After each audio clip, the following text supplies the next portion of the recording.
Колешке, јас кажав дека е неопходно да имаме брз превоз, ама не е неопходно да ги задолжиме граѓаните. И пак ќе ви повторам истото во интерес на јавноста. Ако вие имате буџет годишен од 80 милиони евра, не е проблем да земете 40 милиони 15 години да ги враќате и си направите превоз во Скопје. И второ, 4 години СДСМ на власт. Во просек по 4,2 милиарди евра, тоа се 17 милиарди евра, нула објекти, нула автопатишта, нула канализации, нула хидроцентрали, нула брани. Тоа е факт.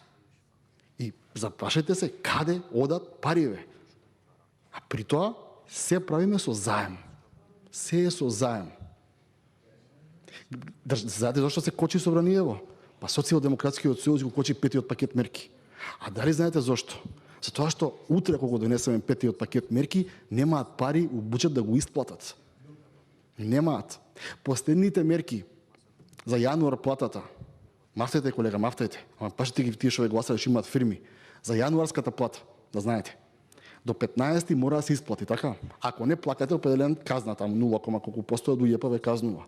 Државата, тие што ги има 14.500 на 27 јануар ги исплати. Мислите вие како има пари во буџет ќе чекаат 27 јануар да дојде? Не. Затоа ја окочат овој пакет мерки. Многу ни е лоша економскава состојба.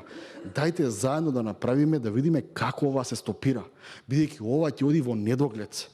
Бидејќи некој таму што седи на чело нема што да изгуби, цело време е all in.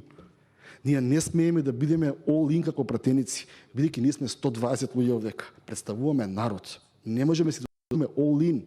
Вие сте прв мандат пратеник. Може би ќе уште еден мандат. Јас сум прв мандат. Може би ќе одам уште еден мандат. Тој што ова го прави и што е all in, нема да оди нареден мандат. Нема да оди. Затоа е all in. Најдобро намерно го зборувам ова, да се свестиме, да видиме што правиме во интерес на граѓаните. Благодарам.